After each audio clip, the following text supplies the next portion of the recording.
Hello and welcome to an Angular and Gemini Ultimate tutorial. In this video, we are going to create an Angular library containing a sentiment analysis component that will use the Gemini API to have a powerful sentiment analysis system that we can use within our Angular applications. So here's what we'll do. We'll first create the NX Monorepo to host both the library and the demo app, and we're going to start with the demo Angular application. Then we will build the Angular library inside which we will have the sentiment analysis component, and it will be talking to the Gemini API using an Angular service. Within the demo application, we will also be able to switch between the Gemini 1.5 Pro and Gemini 1.5 Flash, and our library is capable of handling both those models. And you can watch the sentiment of your message updates dynamically in the bottom right corner of the app as you type in the text area, so it's coming in real time. And by the end of this video, you have a completely working code base for both the library and the app, and you can basically extract out any code from this because it's available on GitHub and use it in your own Angular projects to create some powerful AI experiences.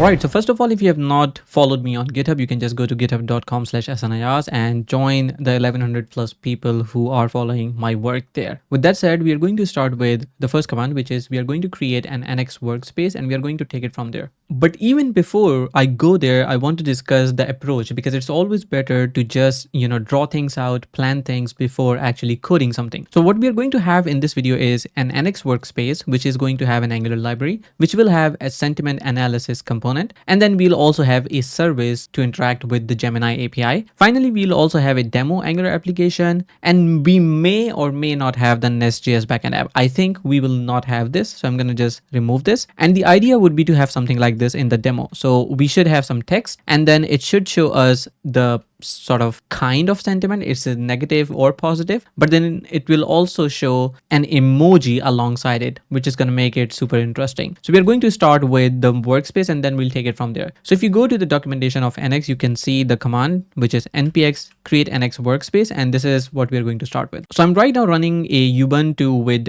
Windows subsystem for Linux. So I'm gonna just go here and then run this command npx create NX workspace, and then I'm going to name it ngGC workspace or ngGCWC, which means Angular Google Gemini or Gemini components workspace, so to say. And for the configuration, I'm going to go with the Angular application because we are going to create a demo application, as I mentioned. So this is going to be an integrated monorepository because we need multiple projects and we might also create multiple libraries in the future. What is going to be the name of this one? We are just going to call this demo app, and then we'll take it from there. We want to use the ESBuild sort of bundler because we are going to modify it to also work with environment variables. So you're going to learn that as well. Then we'll also use SAS or SCSS to use this, and we are going to say no to server-side rendering or pre-rendering because we don't need for this demo application. Finally, we'll also add playwright so we can add some tests in the future, and we're going to go with GitHub Actions. When we'll work with this NX workspace and push to GitHub, we are supposed to deploy the demo application at least for everyone to be able to see it. While this is being installed, we can quickly go to aistudio.google.com, and what we want to have from here is to create an API key. Because we are going to work with Gemini, it's important that our code or our application is able to access the Gemini API, and it is going to do that via Vertex,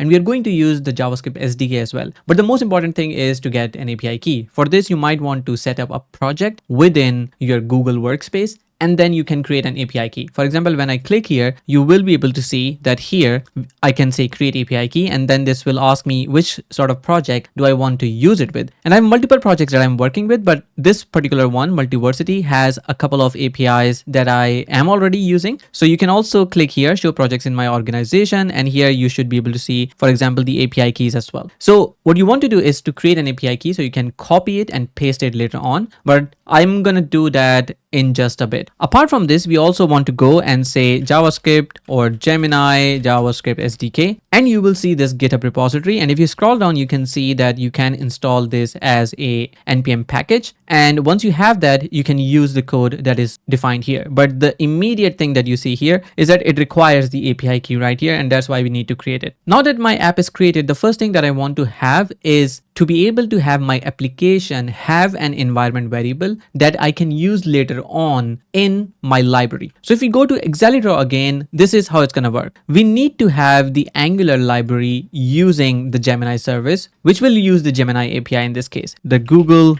Gemini API, or you can also say Vertex AI. Once we have this, it's really important that we have this guy right here, which is an env variable, which basically contains the API key. So this should have the API key, or you can say Google or Gemini API key, something like this. So this needs to be passed from the demo application to the library. And once this is done, then it should be able to access this. So I'm also going to just change this to look like dashed. So this is really important. Now what I'm going to do is I'm going to go and cd into ngGC workspace, and I'm going to open this into VS Code. And if you have followed me for a while or have followed my live streams, you already know that I'm really bad at Vim so far. So I'm not going to run nvim here. I'm just going to go ahead and run VS Code, which I'm more comfortable with. So now that we have the app running here, I want to go and serve my application. So I'm going to go here in the terminal and I'm going to say npm or nx serve, and then the application's name is demo app. So here you can see apps demo app. So here we can just say demo app, and this will serve the application on localhost 4200 for us. And you can see here we have the application running. Now this application is essentially supposed to use the Angular library, and we don't really have a library yet. But even before that, I want to have this env set up correctly. Now if you go to this particular documentation using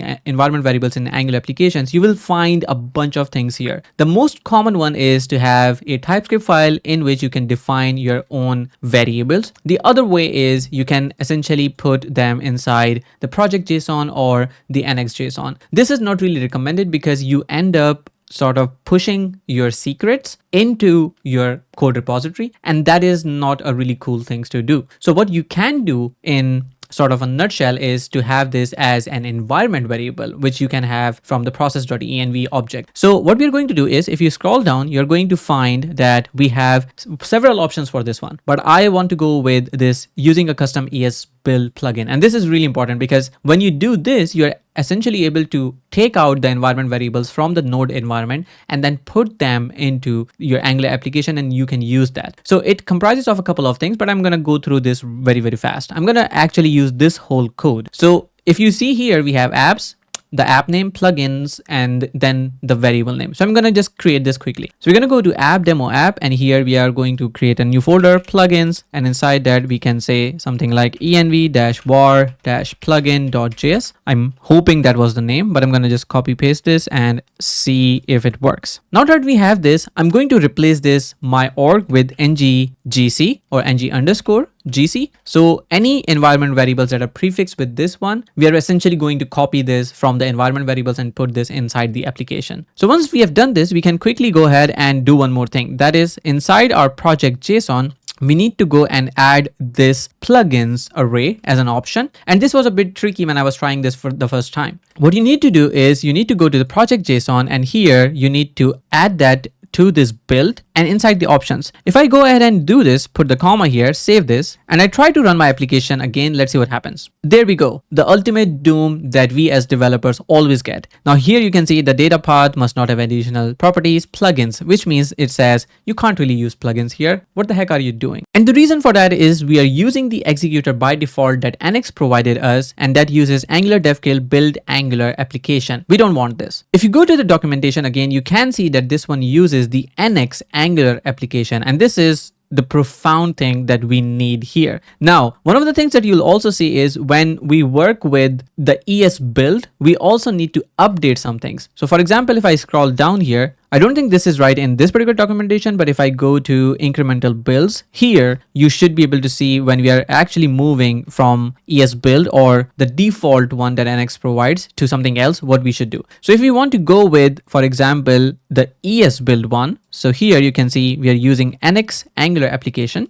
If we want to use the browser ESBuild, this is what we are going to do. We are going to choose the executor, which is this one. We need to put depends on, and there are a bunch of things that we need to do. So we are going to change that really quickly. So I'm going to copy these two lines from here. And then I'm going to go to my code, and here when it's defining the executor, I'm just going to cut this and paste this. So we have depends on build, and then we have added this. Now you can see this index is a bit highlighted, tsconfig is a bit highlighted, and if I try to run this application, it won't work. We'll have more errors. And now it says something like it must have required property main. So we need to change something. So instead of this browser key here, we need to change this to main. Since we are using the browser ESBuild automatically, this looks for the main key, and you can only try and see the errors and then go from there. So now that I've set this, let's see if this works. And there we go. Now you can see the application works with this ESBuild browser executor. Now, one more thing that you need to ensure is when you're looking at your serve command and the executor for this, instead of this one, the Angular dev kit build Angular dev server,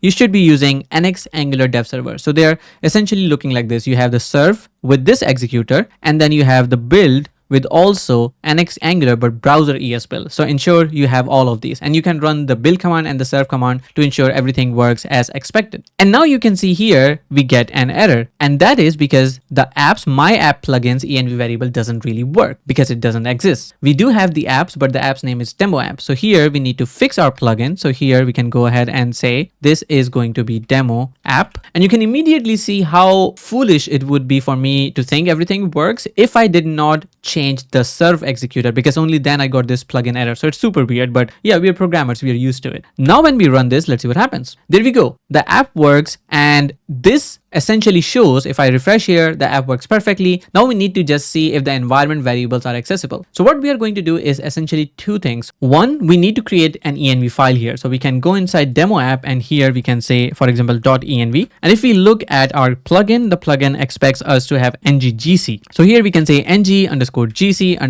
Gemini API key, for example. And here we're going to have, for example, test key. Now when we have this, we also need to ensure that this is accessible in our TypeScript. So if I go to source app and app component ts, and this is inside our demo app, and I can quickly go here and say constructor, and inside here I can just console.log, and here we can say process.env dot, and now I want to use the environment variable that I have here. So I can copy this, paste it here, but you can see that it starts crying because TypeScript doesn't really know about this at all. For fixing this, we need to go into our demo application, and inside the app folder we need to go ahead and say something like types.d.ts, and here we're going to say declare const process, because we want to enable process.env dot the variable name. So here we can create this, and here we can say something like env, and inside the env we can have the variable name. So I'm going to copy it from here and paste it here, and this is going to be of type string. Now notice that this is not creating a constant, but it's defining what the process variable looks like. And if I go to my app component ts now,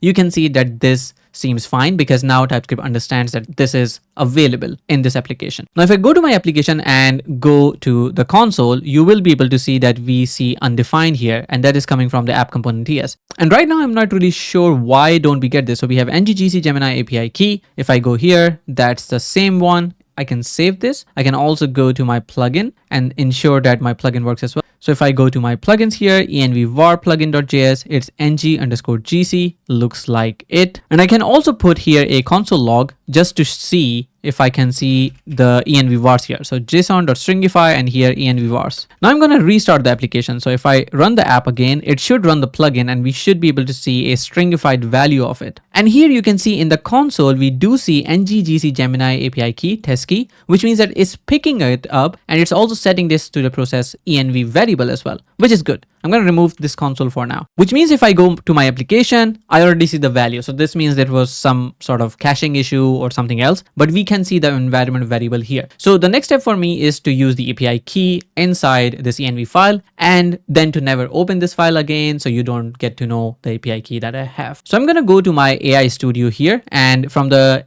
API key, I can pick the key that I've already created and just copy it, or I can create a new one. So I can go and say create API key. Here I'm going to select multiversity, and then I'll just say create API key in existing project. It will create it, I will copy it, and I'll put that in the env file. And now that I've pasted that in the env variable file, I can remove the console log because we now know the env variable name, and we can obviously use that easily within our application, but especially for the library. And now I'm going to create the Angular library that we are going to create the sentiment analysis component in. So if I go to NX and if I search for Angular library, you can see a lot of articles, but I'm going to go with this one. So to create an Angular application with Tailwind CSS configured, run this. But if I want to create a buildable library, I can use this. But if I want to use an Angular publishable library with Tailwind CSS configured, I can run this one. Now I want to make it possible for some styles to be already created with my library, but I don't necessarily want to enforce those styles because I want the developers to be able to use what styles or whatever styles they want. So I'm still gonna copy this command and add Tailwind, but I'm not really going to add any styles, so to say, but I still want to create a library with potential styles, so to say. So I'm gonna go to my terminal, and here I can quickly paste this. So here we have NX Angular library, and we are going to essentially create this library by naming it NGGC. So we have Angular Gemini components. It's going to be publishable. It's going to be @ and here we can say code with ASN, and here it's going to be NGGC. And what I want to do is to do add Tailwind, but I also want to have a prefix that I want to set, and that should be NGGC as well, because I want all of my directives and components to have this prefix. Now I'm going to just run this with dry run, which is always a good idea, so you don't end up creating something that you don't really want. So this will create a library just like this, but I also want to place that into not the root of my project, but inside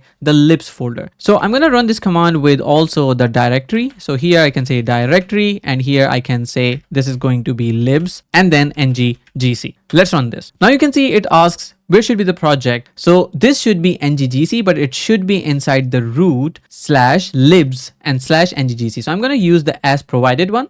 And now you can see that it's going to create that inside libs, NGGC, and then we have all the files. This is exactly what I want to do. So I'm going to clear the console and I'm going to run this again, but this time without the dry run. So let's quickly create that. And now again, I'm going to just say as provided. And now you can see that the packages are installed as well and our library is created. Now what I also want to do is to add Tailwind CSS in my demo application as well, because I'm going to use Tailwind CSS to style some of the things. So what I'll do is, if you scroll a bit down, I think this is the one, to add Tailwind CSS to an existing Angular application, I just need to run this. So I'm just going to copy this and I'm going to use the name of my app with this command. So I'm going to go to my console again, clear this, and then paste this, and I'm going to call this demo app. So it's going to set Tailwind CSS for the demo app, and you can see it created a Tailwind config and added some stuff into the style CSS, which makes sense. So I'm going to go and run my application again. So just stopping it, running it again, making sure that our application is using Tailwind CSS, and we're going to try it out as well. But even before so, I want to go to my library and want to see how it looks like. So if I go to my library, it's in libs, then NGGC, source, lib, and then we have a component automatically created. I want to see the prefix is correct. So here you can see NGGC, NGGC. Since the component name is same as the library name, that's what it does. If you end up creating something that doesn't have the prefix that you want, you can always go to two places. One, I think it's in project JSON. So here we do have the prefix right here. And then we also have the ESLint config, which also takes care of the prefix. So here you can see the prefix is NGGC. By default, this is set to lib for the components and for the directive. So you might want to change them if you have created a library or a sort of app already and you want to change the prefix. So what I'm going to do is I'm going to delete this NGGC folder. So let's quickly delete that. And I'm going to clean up the index.ts as well. So I'm going to remove that as well. Now I'm going to create a component and I'm going to name it sentiment analyzer. So what I'm going to do here is I can say NX G component, and here it's going to be called sentiment analyzer. So sentiment analyzer, but I want the directory of this one to be this. So we have apps, demo app, no, not apps actually, it should be libs, then NGGC, I think then it's source, and then it has lib, and then we can say something like components / and here I'm going to give the folder name as well. So sentiment analyzer. I'm giving the name of the folder same as the component name because it makes it easier to work with NX, and then I can just say, as I've provided you this path, just create the component there. So when I do this, it's going to ask me some stuff, but let's do an NX reset. I think that's because I looked into some things or created something and it became weird. So I'm going to create it now. Let's see. So I want to use the NX Angular component schematic. So I'm going to use that one. And now you can see that I want to create as provided. So it goes inside libs, NGGC, source lib components, sentiment analyzer, and then sentiment analyzer dot component.ts. So this is where we want it to be. So as provided. Now it has created the components. So if I go into lib, you can see we have components, sentiment analyzer, and this is available right here. So you can see it also has the nice prefix, what we want to have. And this is super cool. Now this also has this component that says sentiment sentiment analyzer works, all we need to do is just to export this. So X from, and here we can say lib components and sentiment analyzer and sentiment analyzer component, just like this. Now, if you wanted to create a barrel, for example, inside components, you may want to just create an index.ts here, export sentiment analyzer from that index.ts and import that index.ts in this one and export it from here. You can do a lot of crazy stuff, but I like to keep things simple. So I'm going to just use this one. Now that I have this, you'll also notice that when we create a particular library, it actually adds a path into the tsconfig .base.json inside an NX Monorepository. So the import path that we used is right here, and I can essentially use this path to add a component. So if I look into my first terminal, my app is already running. So what I can do is I can go to my demo application, go to source app, and in my app component, I can actually import now this new component and I can just render it. So I'm going to remove this NX welcome component from here. I'm going to keep the router outlet here, but I now want to import this sentiment analyzer. So here I'm going to remove this guy from here, remove this line, and here I can say something like comma, and here sentiment analyzer component. You can see automatically it adds from the right path. So code with sn/nggc. This is our library that I've created inside this NX Monorepository. And now that we have the component here, we can go to HTML, and here we can say something like nggc sentiment analyzer. To this day, I don't really know why it doesn't pick it up automatically, or if I do control click, it doesn't go there. I'm thinking it might be something wrong with the language analyzer. But if I go to my app and go to localhost 4200, you can see automatically this says sentiment analyzer works. Yay! So we have our component right there. Now that we have the app working with the component, I want to do something first. We want to first create some UI in the demo Angular application. And once we are done with that, then I want to go ahead and work on the library and what it shows. So I just want to set up something. So we are going to close everything in the library, and we are going to just start working on sort of the application itself. So what I want to have is this sentiment analyzer inside a main. So let's put that inside a main, just like this. And above that, we are going to create a header just like this, and then a nav. But I want to use a library for my UI. I don't want to write everything from scratch from Tailwind. And if you don't really know already, I love DaisyUI, and I love how it looks and how easy it is to use. So if you go to DaisyUI and the installation command, this is what you need to run. So let's run this. So I'm going to go to my terminal again and run npm id DaisyUI latest. And you can see now we have an issue, and this was the issue I tried before as well. What's happening right here is that we have ESLint, which is at 9.11.0, but it is fine with Angular ESLint Builder 18.3.1. However, this is not fine with another one, which is actually TypeScript ESLint utils. So we don't really want what this is suggesting us. This package wants 8.56.0, and this package wants something above that, so to say, and wants the latest ESLint. So we want to keep the latest ESLint. So what we can do is we can update this package. So I'm going to just copy this right now, and we can clear it and do npm install and then TypeScript ESLint utils at latest, so to say. And you don't always have to go with the latest one. You can just pick the one that resolves the conflict that we have. So now that we have this, I can just install this and it should be just particularly fine. Cool. Now you can see this works. Now what I also want to do now as a next step is to add Tailwind CSS, or to add DaisyUI to Tailwind CSS. So I'm going to just copy this command, go to my code and go to Tailwind config.js. And here I can go and add this to the demo application. So here in this particular place, I can go ahead and add require DaisyUI. I'll also add the theme as well. If you look at the documentation of DaisyUI, they're using the synthwave theme as far as I remember. Yeah, the synthwave. And I really like this one. So if you go to themes, you can essentially see how to set this up. But what you need here is just this object inside the Tailwind config. So I'm going to copy this and I'm going to go to the Tailwind config here. And just here, I'm going to add this line, but I do want to just use synthwave. So I'm going to save this. Now, if we go to our application, you can see automatically that we have essentially the same color as this DaisyUI documentation. So we are going to take it from there. So what I want to do first is I want to create some classes for the nav. So here we can say something like class navbar, and here we can say bg base 100. So this is going to create a navbar for us. And here we can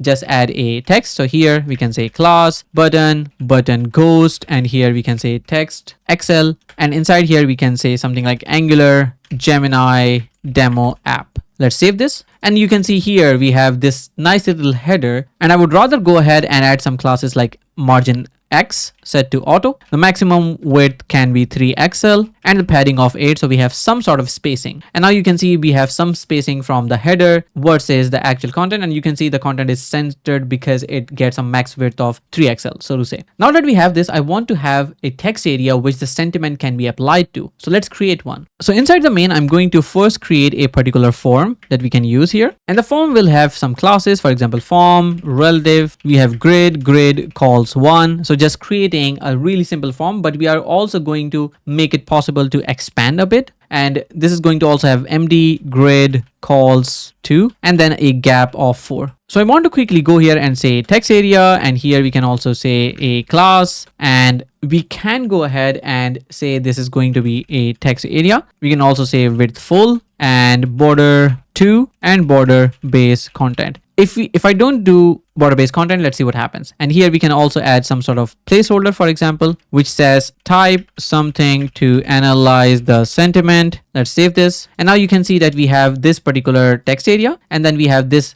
down. If I go to a bigger screen, this essentially should come in a way that this guy goes towards the right side. But we are going to make that happen in just a bit. For now, we need to have sort of an outline here. So what I want to have on this text area is another class, which is border base content. Let's save this. Since our base is really dark, the base's content is white, and that's why we get this outline, which is what we want. Now, another thing that I also want to do is to have rows here, and I can say we have 3 rows, so at least 3 for this one. And I think we are actually good. We do have, for example, oh, what happened here? If I refresh, you can see we have some text here. That's because we have this space right here, so we need to remove this. And now you see we don't have that. Good. Now, the next thing that I want to have is to be able to type something in here and pass that to the sentiment analyzer so it can analyze it, which means that this sentiment analyzer has to have some sort of input. But even before that, this text area's value should be saved somewhere and then should reflect in here. So we can go with the sentiment analyzer first. So let's go there. So I'm going to go to the sentiment analyzer component.ts, and here we are going to start by adding an input. We're just going to call this text that we need to analyze, and here we can say input. This comes from Angular core, so make sure you're importing it from here. And this is a required input, so it has to be there, and this is going to be of type string. So by default, if you don't use required, you can give it an initial value, but since I'm not doing that and this is a required one, I'm specifying this is going to be a string. Otherwise, it doesn't really know what kind of value it can have. For example, now the text is text, input signal unknown, but I want to give this a string, so it knows it's going to be of type string. And to be honest, what I just want to do is having this text and rendering it. So what I want to do here is, instead of sentiment analysis work, or actually apart from it, I want to go ahead and render the text as well. So I can just go and say text, and that's pretty much it. Now here, you'll see that there is nothing being shown, but we are also getting an error because the input text is required, but it says input is required, but no value is available yet. So we need to pass it. So if I go to my app again, my app components HTML, which is using the component, should be passing this value. So here I can say something like text, and here I can provide a single string value. And now you can see that we don't have any error, but we also just say this is a signal. So what this means, actually we should be using the value of the signal and not the signal itself, which basically means that if I go back to my component, sentiment analyzer component, this is a text, and I should not be just saying text here, but actually, since it's a signal, I should be showing the value of the text. If I go to my app, you see there's nothing. Our goal is to be able to have this value sent to the sentiment analyzer and render it. So if it renders it, that also means that we can use it to analyze the text instead. So I'm going to quickly go back to our application, and here I'm going to go ahead and say that I have to follow this text area's value somewhere and pass it instead of this empty string. So what I'm going to do is I'm going to use the reactive forms for it, so I can also use things like debounce on it as well. So here we can say reactive forms module, and here I'm going to create a form. I don't think we need the title anymore, so we can just say form here, and this is going to be created using a form builder. So even before the form, I can essentially say form builder equals, and here we can say inject, and inject form builder, just like this. Since I'm already using the reactive forms module here, it's okay, I can use this. Now I can go ahead and say something like form equals this.fb.group. So I'm creating a group here, and I also want to ensure that the value of this group is always available. So I'm going to change something, but before that, I can just say this is going to have an input text val. So let's say this is our variable name, and this is going to be a string by default, and then it should always be required. So this has to be always required. And now that we have this form, I can go ahead and on this particular form, I can say form group, and here I can say form. So directly binding this form element to this particular form sort of property inside my class. And now that we have this, I can go ahead and use the form control name. So on the text area, I can say form control name and go ahead and say this is going to be input text val, for example. And this has to be the same as what we have right here. So input text val. Finally, I also want to pass this value right here. So what I can do here is that I can say form dot controls dot, and here we can use the input text val just like this. And here I can say input text val dot value. So just passing this right away. Now you'll see that this says string null is not assignable to type string. This is because when we try to pass the value from our HTML from here, it's trying to go inside here and trying to get the value of the input text val. If I mouse over it, it can be a string. It can also be null. If I look at the value of the form, you can see input text value can be a string or null. Well, I've actually said here it should be string and never should be null. But the good way of doing it is to say this dot form builder dot non-nullable dot group. That means that this value can never be null. It always is going to be string. So let's save this now, and you can see that we wouldn't have any issues in the app. So now you can see nothing is breaking, which is all what we want. So now if I start typing something, you can see as soon as I type, I can see the value. If I remove all of it, it also removes it. 1, 2, 3. Everything works as expected. However, you don't really want to analyze sentiment on every key press of the user. So for me, just doing it for the demo purposes, it's not really a good idea for me to send it always. But this also should not be the responsibility of the library to add some debounce to it. Now it could be, but I don't want to make things complicated. So the library is just responsible for handling it in a way that when the input changes, it would analyze the sentiment. The demo app needs to debounce it, and that's what we are going to do. So we're going to create essentially a signal, and we are going to use a computed value to pass it down to the library. So what we can do here is we can say input text val debounced. So we are essentially taking this input text value and using it for debouncing. And here we can say toSignal, which essentially comes from an compat interop, so to say. So here you can say import from, and here you can say Angular /core/ and here you have RxJS interop. So from here you can have the toSignal or from signal sort of methods. I'm going to use toSignal, and here what I want to do is I want to say this dot form dot controls, and here I'm going to use input text val dot value changes. Value changes is what I'm looking for to convert into sort of a signal. So I don't want to just use value signals. I want to also use the pipe on it. So I can also use a debounce. So when we pipe it, we can just say debounce time, and debounce time can be, let's say, 1 second, or you may want to go, let's go with 1 second actually. Now this means that this becomes a signal. Now, even though the input text val is always going to be string, the input text val debounce essentially, if you look at it, becomes string or undefined by default. So what you can also do is to use a second parameter to give it a default value. So here you can say an object initial value, and here you can give it a string. Now it's never going to be undefined. So this is an interesting thing that you should know about toSignal. Now that we have this, we can quickly go into our HTML, and instead of all of this thing that we have mentioned, here we can say input text debounce. And if I have put that correctly, no, I haven't, as always. So I'm going to change this to this. What did I do? No, that was not the one. Copy this guy, come here and paste this. So now that we have this, this will only change after the time that we have mentioned, which is 1 second. So if I go to my application now and try to say, hey, how is it going? It's gonna essentially try to wait, and then you can see it then changes the value. When the app changes the value, then it gets to the sentiment analysis component, and then it shows it. If I remove this, you can see it also gets removed. Cool. Now that we are passing the value from the app or the demo app to the component library, I want to implement the Gemini part as well into the component library. So what I'm going to do is I'm going to start creating some things inside the library. So let's open the terminal. So what I'm going to do is I'm going to clear my terminal, and I'm going to just run this command. So we have NX generate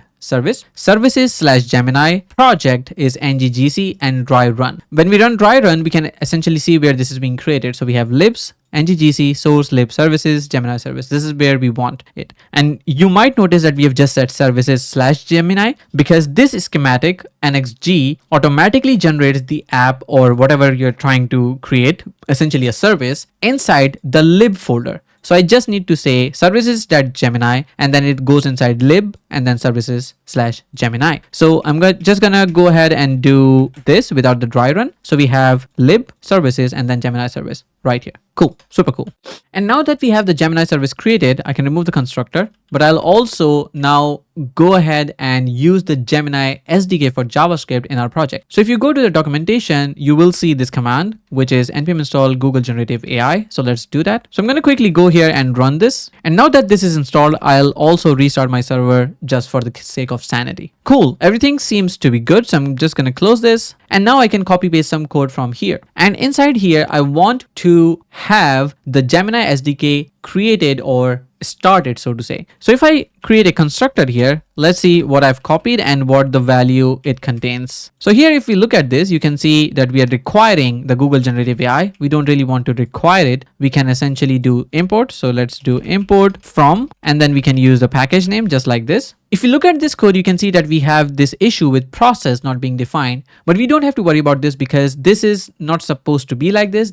Our library should not be getting anything from the process env. Our application should receive that, and we already fixed that, and the application should pass it somehow. And for that, we are going to use some tokens. And I'm going to show you how Angular dependency injection works and how we can create some tokens as well. So we are going to go inside the library, and inside the src lib, we are going to create another folder. Here we are going to call this tokens. And here we are going to essentially say something like Gemini API config.ts, and this is going to be an injection token. One more thing that I want to do is to create a file inside lib, and I'll name it types.ts. So we are going to create some types in here, and those are going to be, for example, the TypeScript type and not really type definitions, so to say. So here I can say export type NGGC, and here I can say config, and this is going to have an API key. This is what we essentially require, and this is going to be of type string. Now from this config TS, we are going to create a token. So what we can do here is we can say import from, or actually let's do it this way. We can do something like export const nggc underscore API underscore config, and then equals new, and here we can say injection token. So we are creating a new injection token here.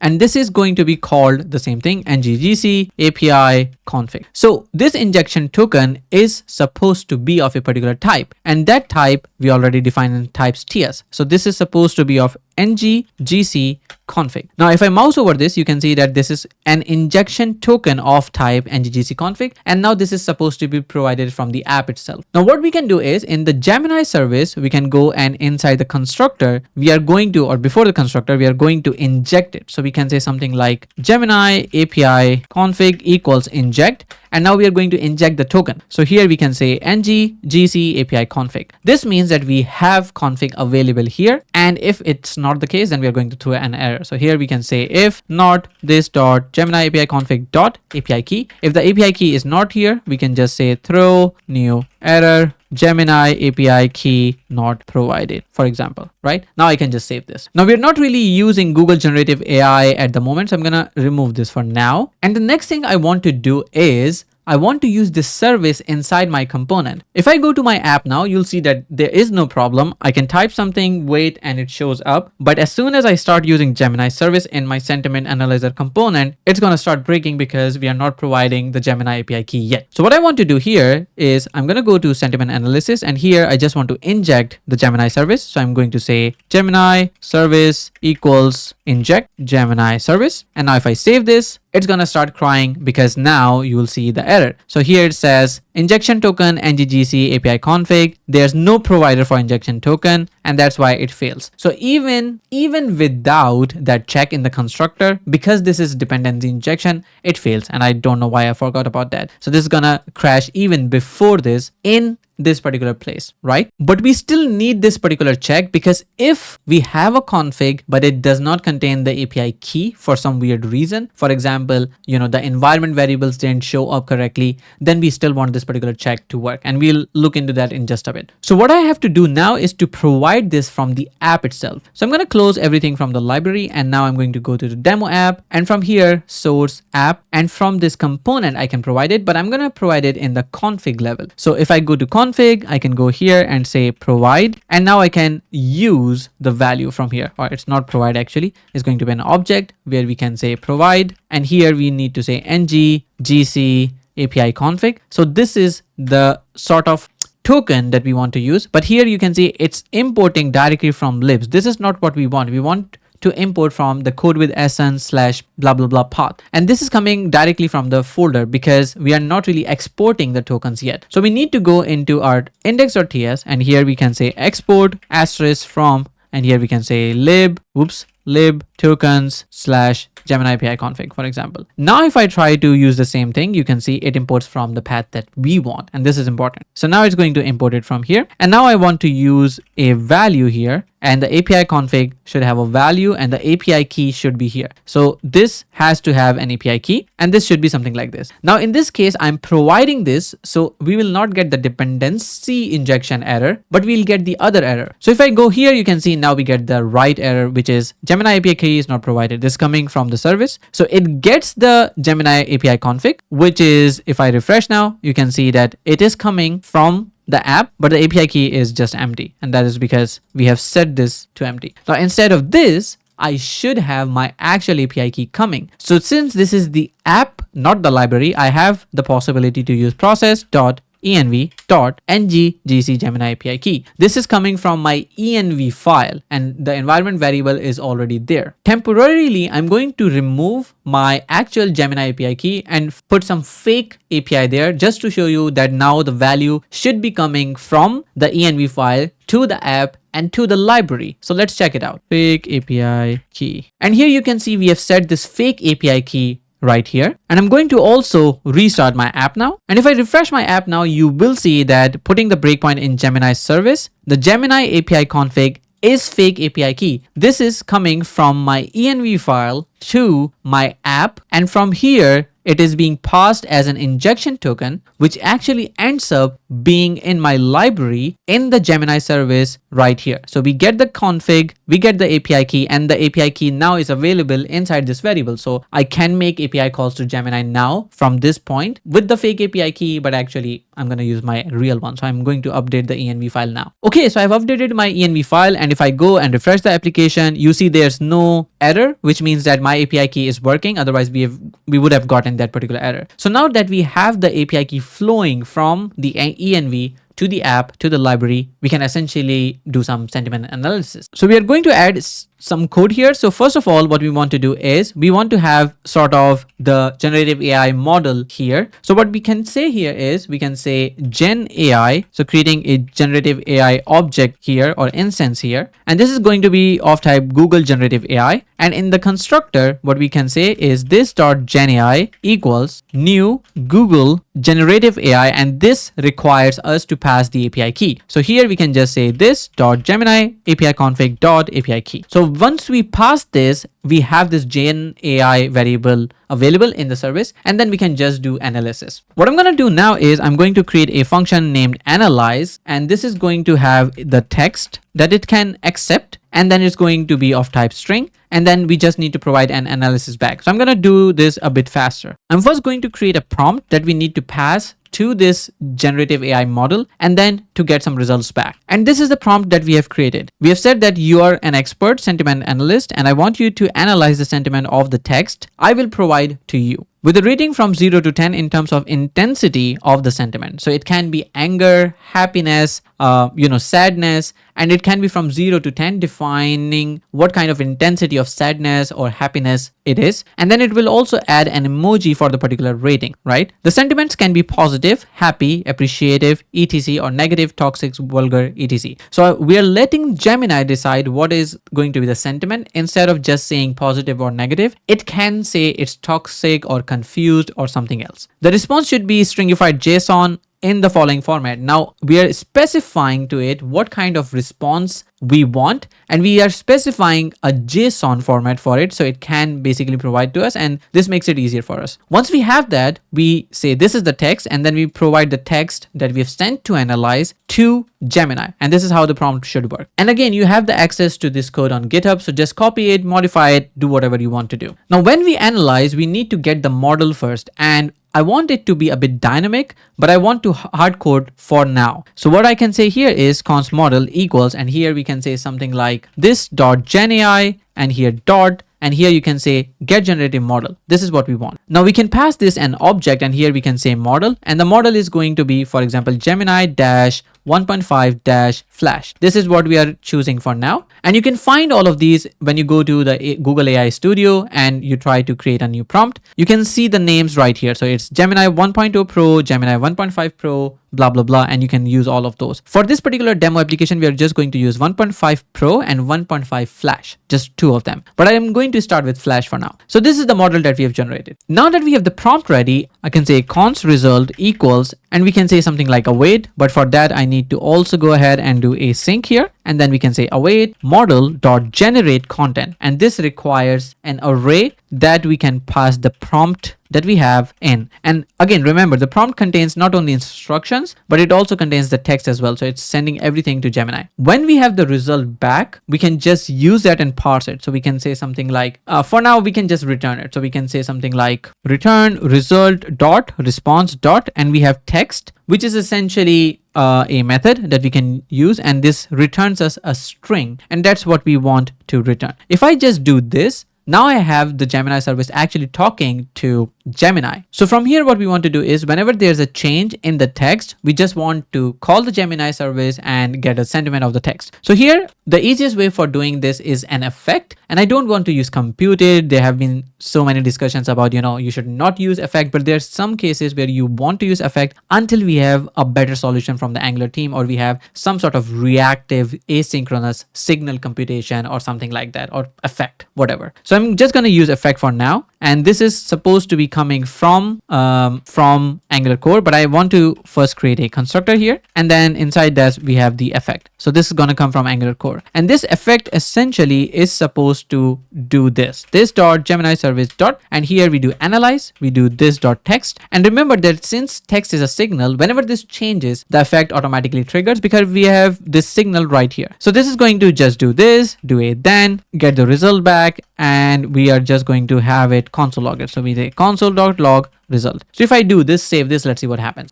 If I go to my app right now, you're going to see that we already have a text back from Gemini. Hey, but this is not what we wanted. It says, please provide the text you want me to analyze. I'm ready to give you sentiment analysis in JSON format. So Gemini is saying, yeah, I can analyze it, but you need to give me something. And that is because as soon as this starts, the effect triggers, even when the value of the text is just an empty string. So we don't really want that. We just want to have it when we have some text. So here we can put some conditions. We can say something like this dot, or we can say const text val equals this dot text, and what we want to check is text.trim. So we want to check if the trimmed value of the input is something. If we don't have the text val, then that really means we can't really continue from here. So we just want to return from here. Do nothing at all. And if I save this now, go to my app and refresh, you will see that there is no message here, which is really good. But if I say something like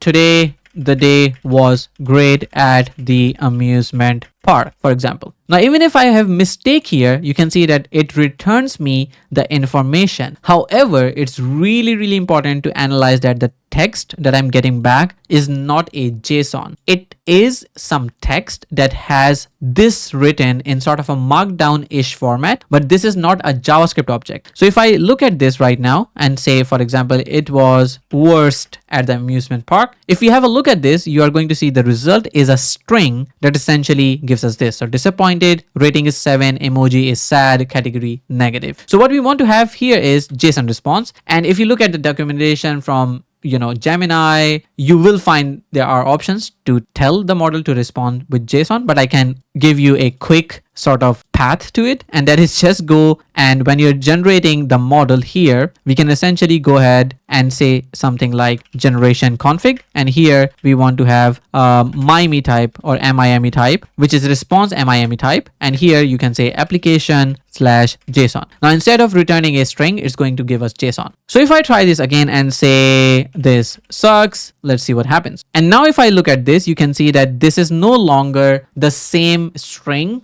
or kind of string that we were getting. It's actually a JSON, and we just need to parse it. So what we can do here is in this service, instead of returning this guy from here, we can just say JSON.parse, and here we can just paste this, and this will return us a JSON object. So for example, here, if I say this is great, you're going to see on the console that we will have the JavaScript object. So this is not even a JSON string anymore. This is the JavaScript object that I can use now in the application to show the sentiment. Super nice. Now, even though this is super cool, if I mouse over here, you're going to see that it has a promise of any. So the analyze component returns a JSON that is parsed, but there are no types in our entire project for this. So it's really hard for any component to use this value at all. So what we want to do is to create some types. So here we're going to create another type. We're going to say this is export type ng sentiment response, or actually NGGC sentiment response. And this is going to have the following types, which we have put in the service. So it needs to have a sentiment, rating, emoji, and category. So here we can say sentiment, which is going to be of type string, rating, a number, and then we also had the emoji and category. So emoji can be a string, and we have the category, which can only be positive or negative. Now that we have the type here, we can go ahead in our service, and then we can return this as NGGC sentiment response. This is really important. Now when we have a look at this, you can see it's a promise of NGGC sentiment response, which means now I can go to my component, and here I can have a sentiment sort of signal here. So here we can say something like sentiment equals, and this is going to be a signal that we'll set the value of later on. And this is going to be either a NGGC sentiment response from the types,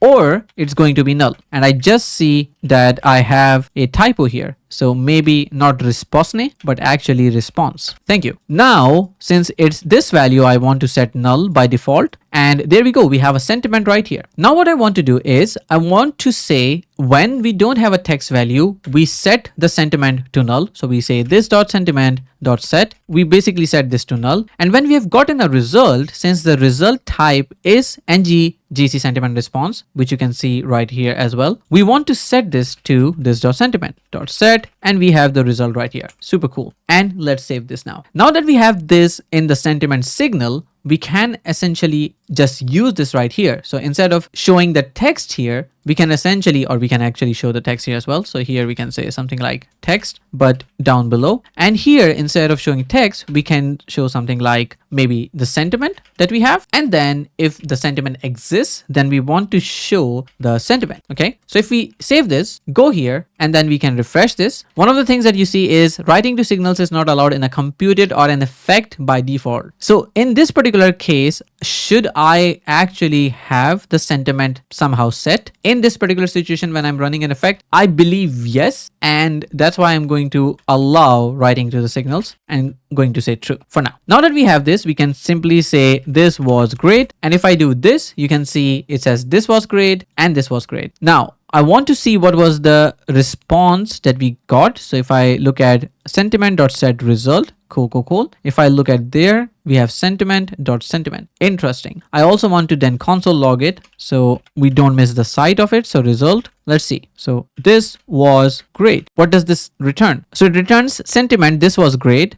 Category is positive, but the sentiment that we are actually getting back is not what we want. Why is that so? If I go back to my Gemini service, I think it's not really understanding from this particular prompt that the value of sentiment can be positive, happy, appreciative, etc. And since this is returning it based on this schema, I think I can explain to it that this could be something like positive, it could be happy, it could be toxic, etc. Something like that. I'm not even giving it the right type. This could even be better, but I'm just gonna keep it to this to see how this reacts. So this was great, and let's see what this gives us. Now you can see that we get the positive out of it, just like what we wanted, and this was the worst. And you can see that the value was negative here. So you can see that we also get the emoji as well that we can render. So we can quickly go into the HTML and we can also render the emoji as well. So here we're gonna just go ahead and say sentiment, and we don't really need to do this twice. So what I'm going to do is I'm going to cut this and I'm going to just say if we have the sentiment, then we can just paste this. Oops. And then we can also say sentiment dot emoji. So we need to use this guy right here. I think this is still an issue with the TypeScript version that was supposed to fix it, but I don't really see this being fixed. Now this works. So if I go here, I say this was great, and you can see the positive and everything here. Super cool. Now you will notice one thing. If I say the worst, it takes a bit of time for the text to update, and then we have this being updated as well, but this takes a lot of time. What I want to do here is to have a good user experience. So we are going to create a loading signal here as well. So here we can say loading equals signal, and here we're going to say false by default. Whenever there's a change, I want to set the value to true and then essentially go from there. So if we have the situation where there is no text, we can say this dot loading should also be set to false,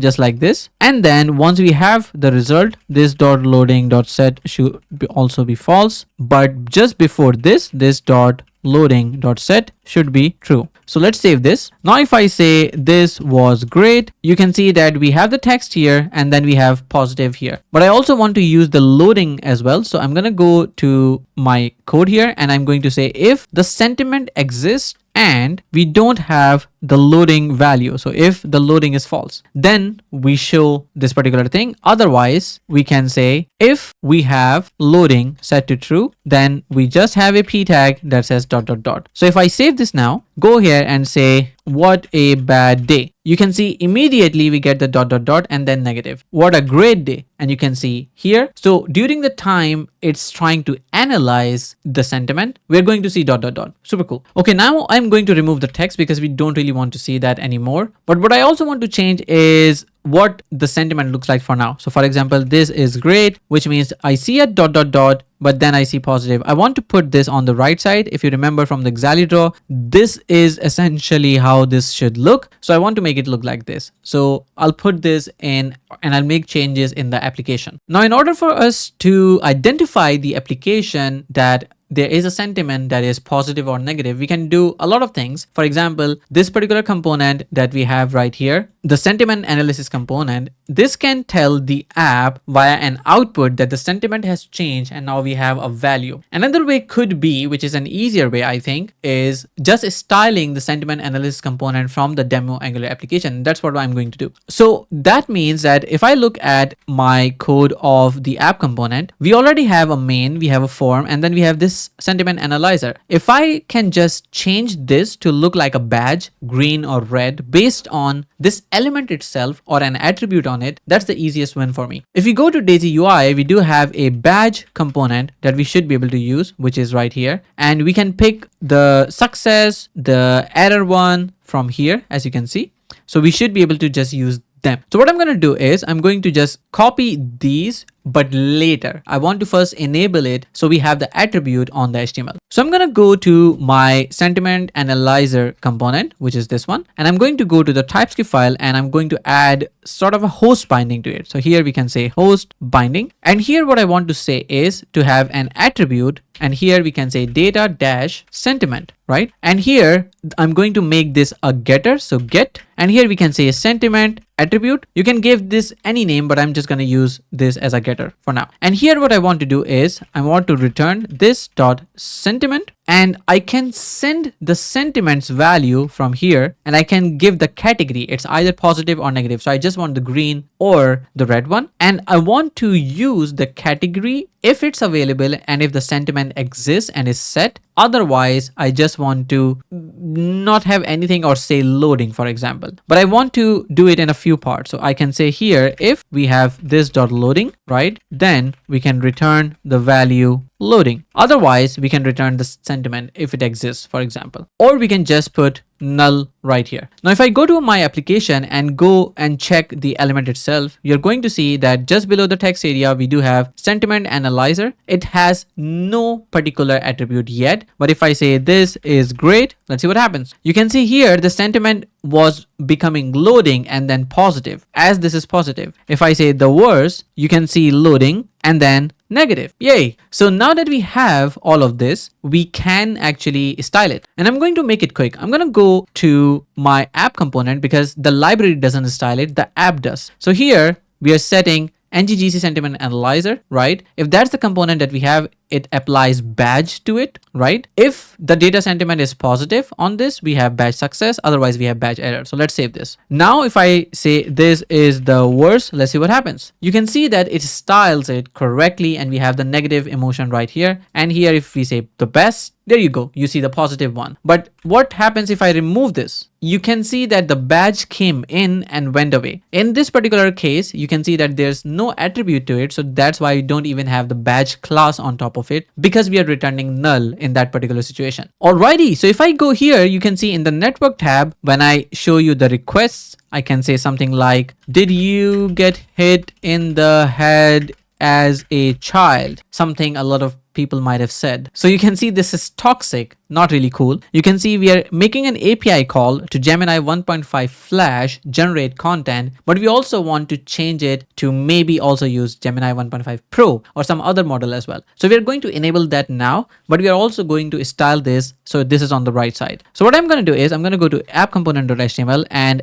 this text area, and then we have the sentiment analysis. They should be side by side, but essentially they should be inside one single div. So I'm gonna actually put them inside a div just like this. And what I want to do here is to paste it and just make sure that I'm not breaking anything. Yeah, this looks okay to me. And now I just want to use some classes here. So I can say flex call, gap 4 and items end. That's pretty much it. Now you'll see that it looks exactly the same, but if I say something like this was the best cake, you can see it comes here and then it has positive. So this is how I wanted it to look like. Now, one more thing that I wanted to do in this app is to be able to select between different Gemini models, and we are going to do that now. So first of all, I'm going to create a form and some constant that we can use to render that form. So first of all, let's go to the application itself. So if I go and close the others, what I can do here is I can create some constants. So in the lib where we have tokens and types, we can also create some constants. So here we can say folder constants, and here we can say something like AI models.ts, and here we can start creating those models. And in this file, I'm just quickly going to paste this. So we have the AI model, which is essentially a type, and then we have supported model, which essentially looks like this. We have the title of the model, which is going to be shown on the UI, and the name as well. Now the name can be either Gemini 1.5 Pro or Flash, and then we have this constant, which is an array of possible models that we can use. Now we're gonna have to also go to this index.ts and export AI models or everything from AI models, so we can essentially use that as well. Now you can see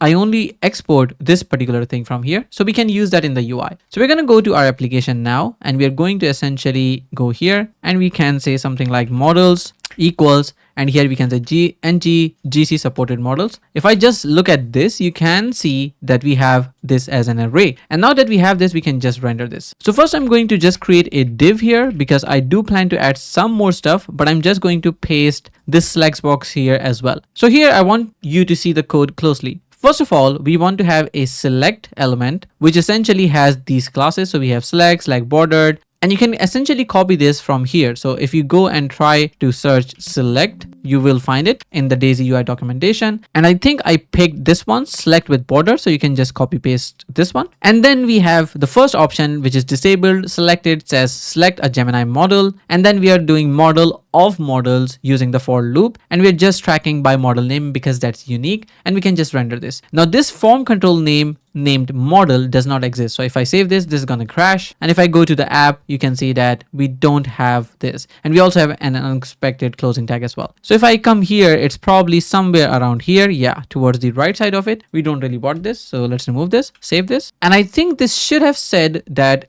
we don't have a form control named model. So, and here we have the error cannot find control with name model. Makes sense. So what I want to do here is first set the value to something that exists. So from one of the model, instead of saying select a Gemini model by default. So what I'm going to do is first add a new control here. So this is going to be named model, and the default value of this one can be the first one from our model list. So here we can say ng gc supported models, and here we can pick the first one, and then we'll also say validators dot required because this is supposed to be there always. Now if I go to my app and refresh, you can see I still don't have the first one selected, but now I also don't have the error. So if I go here and inspect this, you can see we have select, then we have this option. The value of the first one is Gemini 1.5 Pro. The second one is Gemini 1.5 Flash. We want to go to the app component HTML and not make the first one selected since we have selected the other one. So let's save this. And the reason why this is not selected at all is I know. If I go back to my app component TS, we selected the 0th value, but we should have selected the name of the model instead. So let's save this. And now you can see by default, this is the one that we have selected, the Pro one. Now that we have the model here, I want to send this model when we are doing analysis. So here we are just changing the value and we are passing the text of the value. So we are taking the text area's value, passing this to sentiment analyzer, but I also want to be able to pass basically a model. And for that, I want to first update the component, the sentiment analyzer, to be able to receive that config. So here, after the text, I can say something like config, so to say, just keep it simple. And here we can say input, and this is not required. So you can pass a config. You may not want to pass a config. That's perfectly fine. So in this particular situation, we want an input, and we are going to provide the type as well of what this looks like. But this is going to be sentiment analysis config. So I can go to the types here and I can create another type. So export type ngGC sentiment analysis config. And I can see this is a big name, but I want to keep it like this. And this is going to have first the model string. We are going to add more values as well, but let's keep it for the model for now. And now that I think about it, I think that the model should be optional. So you may pass it and you may not pass it, but that also means that by default, there should be a model configured by default, which means that when we talk about the ngGC config where we have API key, we must also have the model key here as well. So here we need to do something like this. And I also want to ensure that when we look at the AI model here, we also have the types here as well. I think this should be moved to the types file, to be honest. So here, let's go and move it like this. And we should probably also, I don't think we should export the AI model.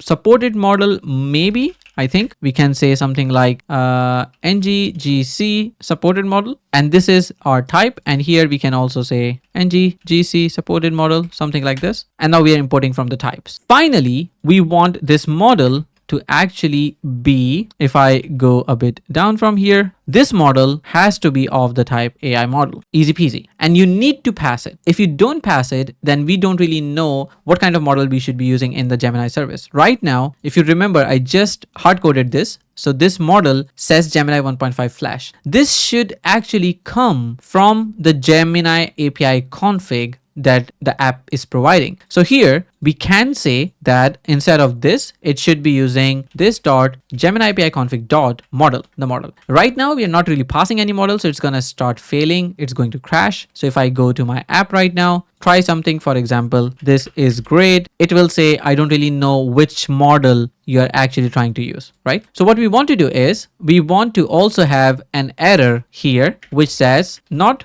or actually have it here, if not this dot Gemini API config dot model, we need to throw an error instead of sending this to Gemini. So we can say new error Gemini model not provided, for example. So now this should crash on constructor like this, Gemini model not provided. So now we know we need to provide the model from our app. So now we can go to our app, and that should be in app.config.ts. And here where we're providing the API key, we now also want to provide the model here, and the model is supposed to be what? ngGC API config, or it was, I think, supported models. And here we can put 1 or 0. If we look at these, we have Gemini 1.5 Flash, so to say, and we have 1.5 Pro. So we can pick the first one, or we can pick the default one as Flash in this case. So if I go here and look at the Flash here, if I type something like test, or if I say something like this was a great day, you can see that this would work. I think model params.model.includes is not a function. Where does this come from? I think I should be using the name. Yeah, name. So here we can say this was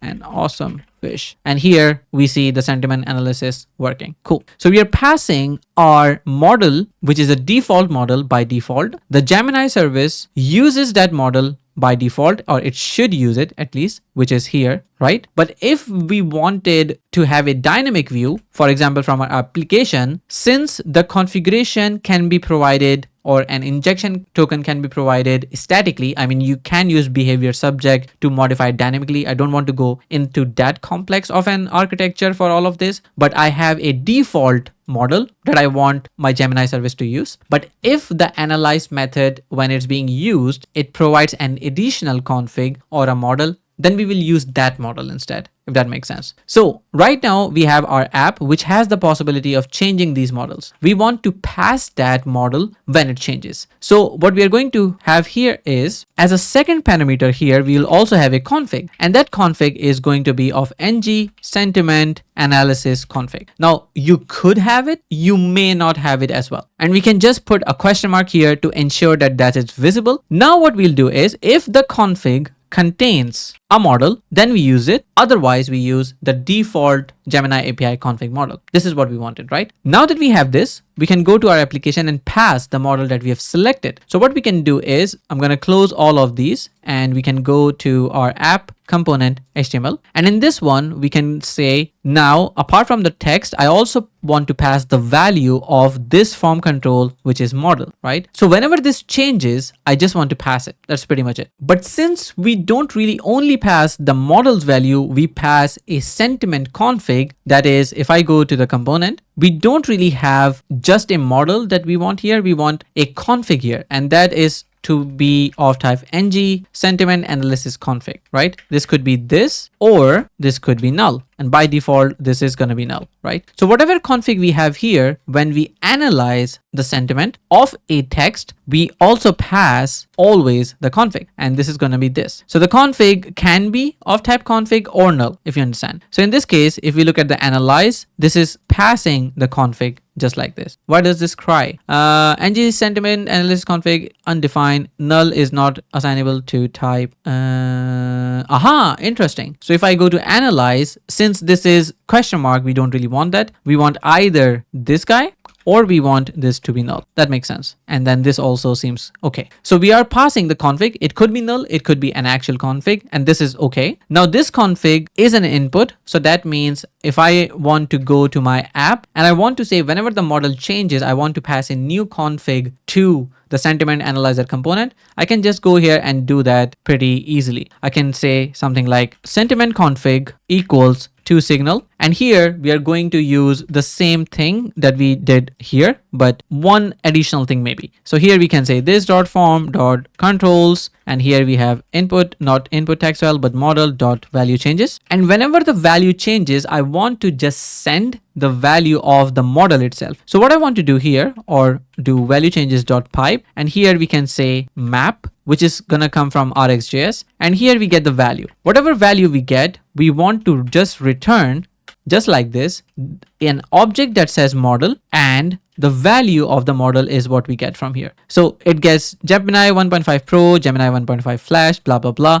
And this is sent to sentiment config. And you can see that it's going to be a signal that contains a model that has either of these values, which is what we wanted. However, we don't want this undefined. So what we are going to do is, the default value of this sentiment config is going to be what the value of this model is by default. So what we are going to do here is, we can say as a second argument, we have the initial value, which is set to exactly the value that we have for the Gemini model. So when we initiate this signal, we want to assign it with the value that is not really NG supported models, and here we can pick the same way the first one. And essentially that's not correct. So it needs an object which is supposed to have a model, and this is the value that we should put here, but not just this, but the name of it. So making it crystal clear. When we have a value change in the model input, which is the select box, we send an object with the right model value, and we initiate this signal with an object that has the model and the value of it. So when we go and try to change this, now you'll see changes in the API calls. So if I go here and we have Flash right here, and we go to network and then we say this is a great win, you'll see that we'll get the sentiment from Flash. And now if I go and change this to Pro and we say this is the worst win, and now you can see it is still going with Flash. Why? Because we are not really passing the sentiment config yet. So I need to go and do it here. So here we can say config, and here we can say, we can put this from here, sentiment config, and then we go here and say sentiment config and use it like this. Great. Now it should work. So if I say this was great, we have this with Flash, and then this was really bad or bad, and then we change it to Pro, and now you can see that this is now generating it from Pro. So this will change based on the model that we are trying to use, and when this changes, the analysis automatically happens. So whether the text changes or the select box changes, in either cases the analysis is performed again. All right, so let's recap what we did. We created an NX Mono repository, then we created an Angular demo application. We enabled that Angular application to be able to save or to be able to set the node environment variables and make it available to the Angular application. Then we also created an Angular library, and we created the sentiment analysis component within that library, and then we used an Angular service to talk to the Gemini API. Finally, we made it possible for the library to receive some sentiment analysis configuration, and we also enabled our Angular application to provide the Gemini model we want to use for our demo. As I mentioned earlier, the code is completely available for you to try out, play around, and even use it in your own Angular applications to create some really awesome AI-driven experience using Google Gemini. And if you found this video useful, make sure to hit the like button. But if you really want to take your skills, the Angular skills, to the next level, get the Angular Cookbook 2nd edition, which we launched last year, and it contains a lot of cool topics using Angular signals, NGRX, progressive web applications, and there's so many topics that you can learn from and be really good and efficient in Angular. So you can see the link right here. And if you're interested in more Angular tutorials, probably start watching this video, and I'm going to see you in the next one.